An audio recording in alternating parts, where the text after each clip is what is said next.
Hello, আসসালামু আলাইকুম। সবাই কেমন আছেন? আলহামদুলিল্লাহ ভালো আছি। আজকে রান্না করছি হচ্ছে বিফ কালাভুনা। অথেন্টিক ভাবে চেষ্টা করেছি। আপনারা দেখে বলবেন লাস্ট পর্যন্ত যে কেমন হয়েছে। তো কালাভুনা এমন একটি আইটেম, খাবার আইটেম যা চট্টগ্রামে ঐতিহ্যবাহী খাবার এটা। বাট পুরা আম সবাই এখন সব জেলাতেই এখন এটা খুব পছন্দের খাবার।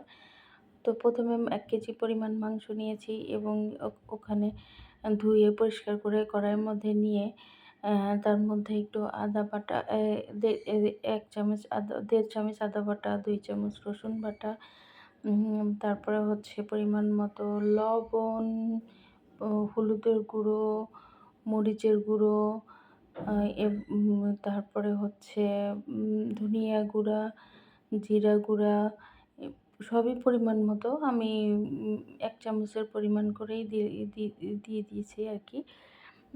তারপরে হচ্ছে রাঁধুনি গুঁড়া, রাঁধুনিটা হচ্ছে এটা লাগবেই, কোনোভাবে স্কিপ করা যাবে না।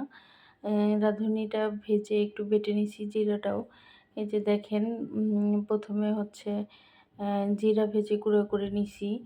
এটা জিরা গুঁড়া। তারপরে হচ্ছে এটা রাঁধুনি গুঁড়া, এটা রাঁধুনি, তেজপাতা, সাদা এলাচ, কালো এলাচ, ৫-৬ টা লং, তারপরে হচ্ছে ধনিয়া গুঁড়া, আ এগুলো গুঁড়া করে নিছি যাতে সুবিধা হয় মাখানোর সময়। তো তেজপাতা দিয়ে দিলাম, তারপরে দিলাম হচ্ছে জিরা গুঁড়া, তারপরে দিলাম হচ্ছে রাঁধুনি গুঁড়া, তারপরে দিলাম হচ্ছে ধনিয়া গুঁড়া। এরকমভাবে সবগুলোই পরিমাণ মতো দিয়ে দিতে হবে এবং ৪ টা হচ্ছে সাদা এলাচ, ১ টা কালো এলাচ দিয়ে এখন হচ্ছে এর মধ্যে সুন্দর করে হচ্ছে টক দই দিতে হবে। ১/২ কাপ পরিমাণ টক দই। আমি আবার দই ছিল না ফ্রিজে। পাউডারের দুধটা দিয়ে পানি দিয়ে গোলায় নিয়ে তারপরে হচ্ছে লেবু দিয়ে টক দইটা বানিয়ে নিছি। এই ততক্ষণ ৫ টা দিলাম হচ্ছে লং। লং দেওয়ার পরে টক দইটা দিয়ে দিলাম ওর মধ্যে। টক দইটা আমার বসে গেছে, বেশিক্ষণ লাগে না, বা হাতে ইনস্ট্যান্ট বানানো যায়। পেঁয়াজ কেটে রাখছি, সেটা একটু একটু মোটা, মোটা করেই কাটা এবং সেটা দিয়ে দিলাম। তারপরে হচ্ছে দইটা দিয়ে দিলাম। এই যে দই কাপে করে রাখা, সেই দইটাও দিয়ে দিলাম। এখন দিব হচ্ছে সরিষার তেল। এখানে সরিষার তেল কোনোভাবে স্কিপ করা যাবে না। সরিষার তেল দিয়ে দিলাম হচ্ছে ১/২ কাপের মতো। সরিষার তেল দিয়ে ভালো করে সুন্দর করে মেখে নিতে হবে হাত দিয়ে। চামচ দিয়ে মাখলে আসলে মাংসের মধ্যে ভালো করে মশলাটা মিশে না। এ কারণেই এই যে পুরা খাঁটি সরিষার তেল ১/২ কাপ পরিমাণ দিলাম। দিয়ে এখন ভালো করে হাত দিয়ে বেশ ২-৩ মিনিট মাখিয়ে নিব। একদম ভালো করে মাখিয়ে নিতে হবে।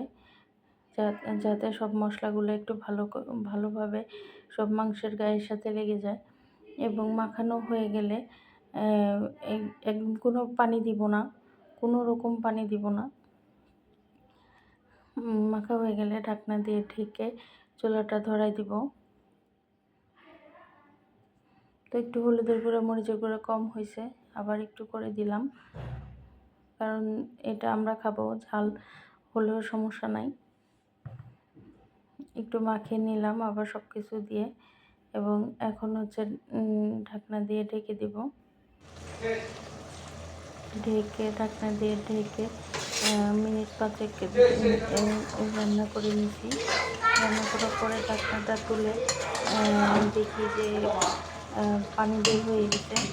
আবার একটু নেড়ে দিয়ে আবার হচ্ছে ঢাকনা দিয়ে ঢেকে দিব ৫ মিনিটের জন্য।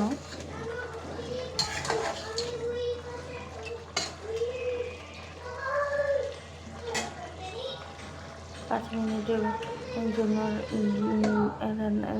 ঢেকে দিব। ৫ মিনিট পরে আবার ঢাকনাটা তুলে দেখব যে বেশ ভালো পরিমাণে পানি বের হইছে এবং এটা কিছুক্ষণ নেড়ে দেওয়ার পরে আবার ঢেকে দিব। এরকম করে ১০ মিনিট।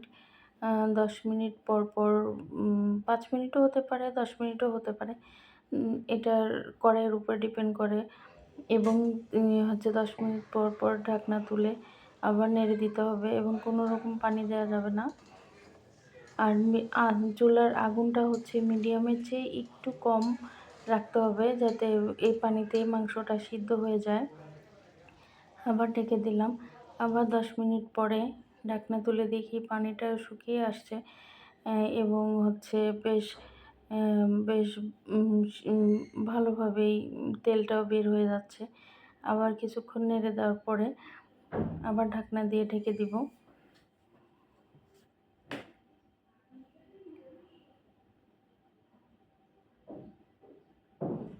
ঢাকনা দিয়ে ঢেকে দিয়ে আবার 10 মিনিট পরে টোটাল 30 মিনিট হয়ে গেল।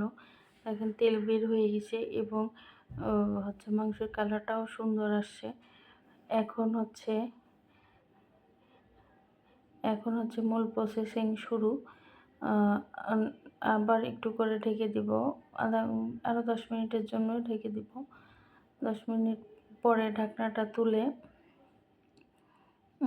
10 মিনিটের জন্য ঢেকে দিলে টোটাল আমি প্রায় 50 মিনিট এরকম হলো। আপনারা 1 ঘন্টা জাল দিলে আরও বেশি ভালো হয়। তো 1 ঘন্টার কাছাকাছিই হয়েছে, 50 মিনিট আমি আমার জাল দেওয়া লাগছে। মাংসটা এই পানিতেই রান্না হয়ে গেছে। এখন হচ্ছে 1.5 কাপ পানি নিব, সেখান থেকে আধা কাপ করে 3 বারে দিব পানি এবং আধা কাপ পানি দিয়ে আবার 5 মিনিট জাল দিব।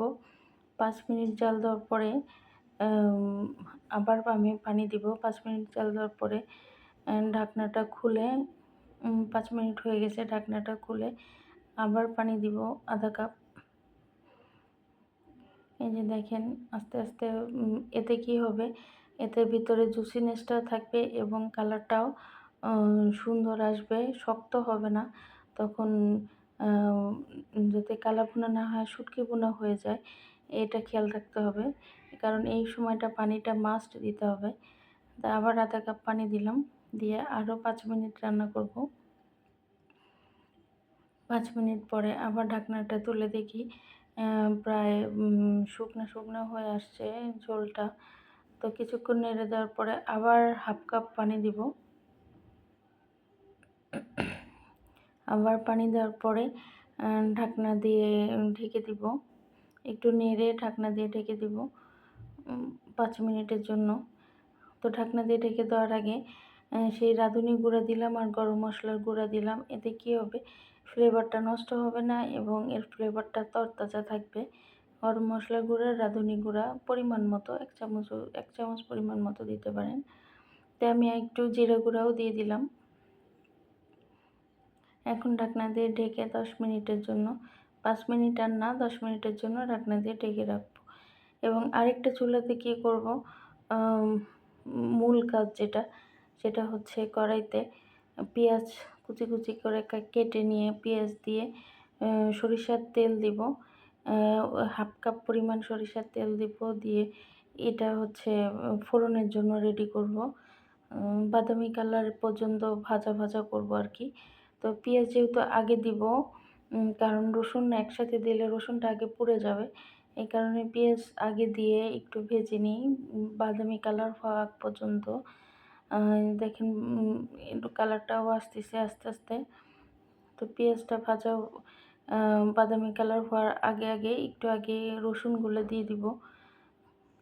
রসুন কুচি কুচি করে কেটে রাখা রসুনগুলো দিয়ে দিব এবং রসুন দিয়ে বেশ কিছুক্ষণ ভাজবো।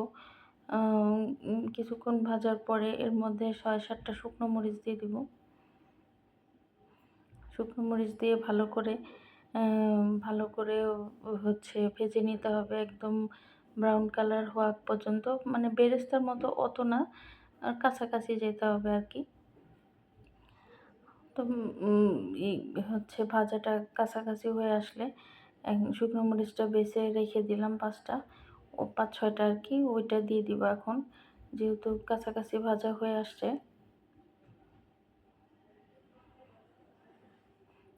এই যে হালকা ব্রাউন কালার আসছে, এখন শুকনো মরিচগুলো দিয়ে দিব। শুকনো মরিচ দিয়ে কিছুক্ষণ ভাজবো।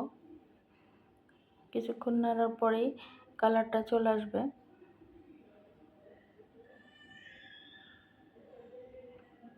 প্রায় কালারটা কাছাকাছি চলে আসছে। এখন এটা চুলাটা বন্ধ করে কিছুক্ষণ আবার নাড়বো আমি। এতে কী হবে, তেলের তাপে বাকিটা কালারও চলে আসবে। এটা দিতেই হবে, কোনোভাবে স্কিপ করা যাবে না। এখন এই যে তরকারির মধ্যে এই তেল সহ শুকনো মরিচ, পেঁয়াজ, রসুনটা দিয়ে দিব।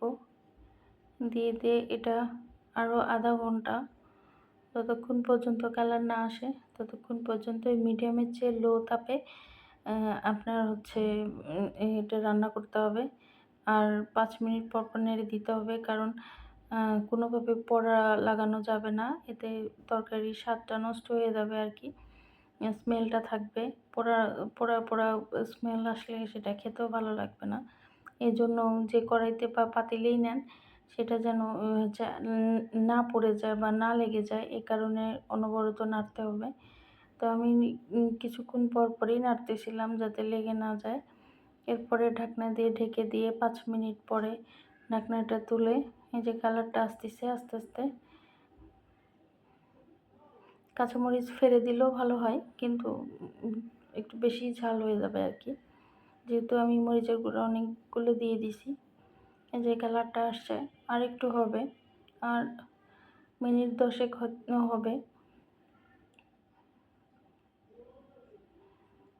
এভাবে কিছুক্ষণ নেড়ে আবার 5 মিনিটের জন্য ঢাকনা দিয়ে ঢেকে দিলাম।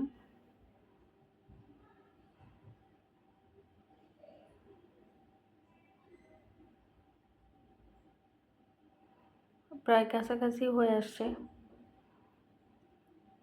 অনবরত নাড়তে হবে, কারণ লেগে যাওয়ার একটা চান্স আছে, আর একবার লেগে গেলে পোড়া পোড়া গন্ধ চলে আসবে। আপনারা এটা খেয়াল করবেন।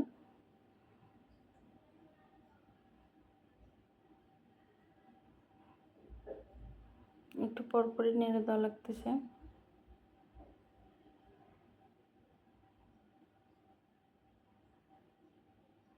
এখন আবার একটু ঢাকনা খোলাই রাখছি, কারণ মাংস তো সিদ্ধ হয়ে আসছে।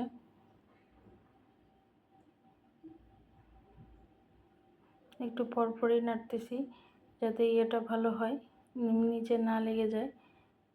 মিডিয়াম থেকে একটু কম আঁচে দিলে কি হবে, একটু পোড়াটা লাগার সম্ভাবনা কম থাকে, আর বাকিটা হচ্ছে নাড়ার মধ্যেই হয়ে আসে। যেমন কালারটা দেখেন প্রায় চলে আসছে, হয়ে গেছে আলহামদুলিল্লাহ। এই যে দেখেন হয়ে গেছে, স্মেলটা অনেক সুন্দর আসছে, দেখতেও সুন্দর হয়েছে মাশাল্লাহ। আর আমি একটু কাজ করেছি আর কি, হাজব্যান্ডের জন্য আলাদা একটু ঝোল ঝোল রাখছি, কারণ সে ঝোলই পছন্দ করে। এই যে মাংসটা দেখেন, একদম উপরে মনে হচ্ছে শক্ত, বাট ভিতরে জুসি ভাবটা আছে, এবং হচ্ছে একদম সফট হয়েছে।